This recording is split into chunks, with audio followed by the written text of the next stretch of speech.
আছে এইচএসসি না জীবন জীবন জীবন জীবন না এইচএসসি। এইচএসসি পরীক্ষা অন্তত 2 মাস পেছানোর দাবি নিয়ে রাজশাহীতে শিক্ষা বোর্ডের সামনে অবস্থান বিক্ষোভ এবং অবরুদ্ধ করার চেষ্টা চালিয়েছে একদল শিক্ষার্থী।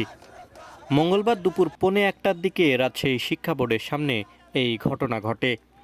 পরে তালার মূল ফটক পার হয়ে ভেতরে গিয়ে ফটকে তালাবদ্ধ করে দেয়। পরে নামাজের সময় হলে মুসল্লি ও পুলিশ একজোট হয়ে তাদের গেটের বাইরে বের করে দেয়। এরপর আবারও তারা ভেতরে প্রবেশ করে এবং পরীক্ষা পেছানোর দাবিতে আন্দোলন করতে থাকে।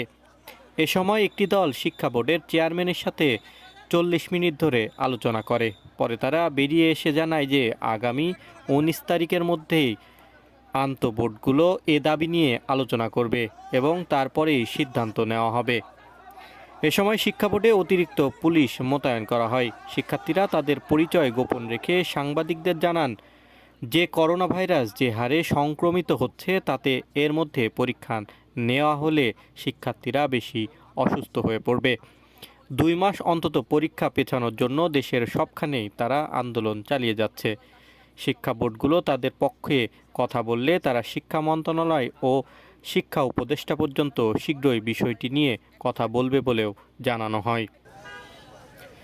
বেলা 2:20 তারা শিক্ষা বোর্ড ছেড়ে চলে যায়। চলতি বছর সারা দেশে এইচএসসি পরীক্ষা শুরু হচ্ছে আগামী 26 জুন থেকে। আশিকুর রহমান, প্রিয়জন টিভি, রাজশাহী।